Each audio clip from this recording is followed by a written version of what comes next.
જૂનાગઢ જિલ્લાના માળિયાહાટીના તાલુકામાં ગ્રામ પંચાયતો માટે ચૂંટણીની ઘડિયાળ નજીક આવી પહોંચી છે.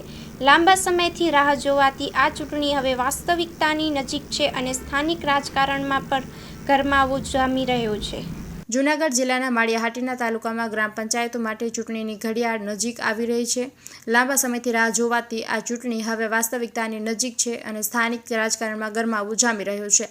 ચૂંટણી પંચ દ્વારા સરપંચ પદ માટેની રોટેશન યાદી જાહેર થતાં જ રાજકીય તંત્ર સક્રિય બન્યું છે. લોકોના શાસન માટે વહીવટદારોના શાસનને પડકારવા માટે હવે જનમતની તૈયારી શરૂ થઈ ગઈ છે.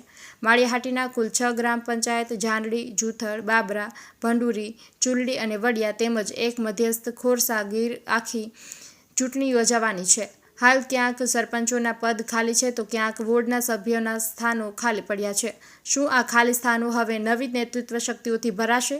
ભાવિ ઉમેદવારો લોકસંપર્કમાં લાગ્યા છે. ગામે ગામ બેઠકો, ચાય પે ચર્ચાઓ અને ગઠબંધનોના હથિયારોથી આ ચૂંટણી એક લોકશાહી ઉત્સવની જોમ લાગી રહી છે.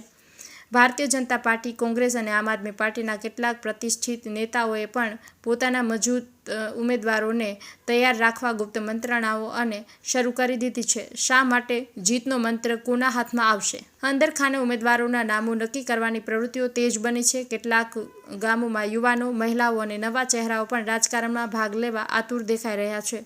શું જૂના નેતાઓને નવી પેઢી પડકારશે? શું આ ચૂંટણી નવી દિશા આપશે?